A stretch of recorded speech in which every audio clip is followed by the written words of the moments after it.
Hello again. We're back on the air. This is Radio Entrepreneurs. My name is Jeffrey Davis, and I want to thank our friends over at The Social Scene and MTP Software. They are our hosts and have been our hosts for the good part of 2016. Our next guest, I know Chris. Chris says it was foaming at the mouth waiting for you to get in here today, making sure that I'd behave. Denise McWilliams from the New England Innocence Project, and it didn't say "the," but I added that on. Sorry. That's perfectly acceptable. Good morning. Good morning. Denise, tell us about the New England Innocence Project.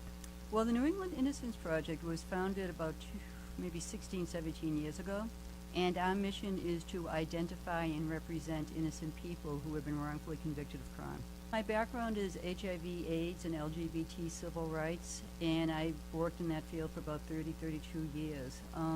Then I get to the point that I was looking for a new challenge where I could take the lessons I learned in those areas and bring them into a new area.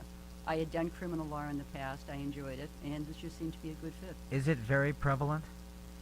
It's more prevalent than it should be. We don't have great figures on how prevalent it actually is. If you look at the DNA convictions or the DNA exonerations, you will see that about 2.5% to 3% of all convictions are probably wrongful convictions. But that's a very small subset of people who get convicted. The estimates are that the actual wrongful conviction rate probably goes somewhere between 5 and 10%. And that includes people who have pled out because they believe they're going to get a better deal that way. All of us are taught in law school, there's a truism, I think it's from Blackstone, that it is better for 10 guilty people to go free than one innocent person to be convicted. And sadly, that's simply not the truth. Historically, our operations have been funded primarily by the donations of attorney's fees from attorneys who successfully win compensation cases for the wrongfully incarcerated.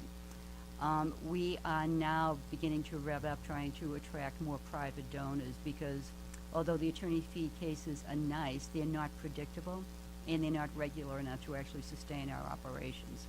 So we are now really looking to the community to help support our work.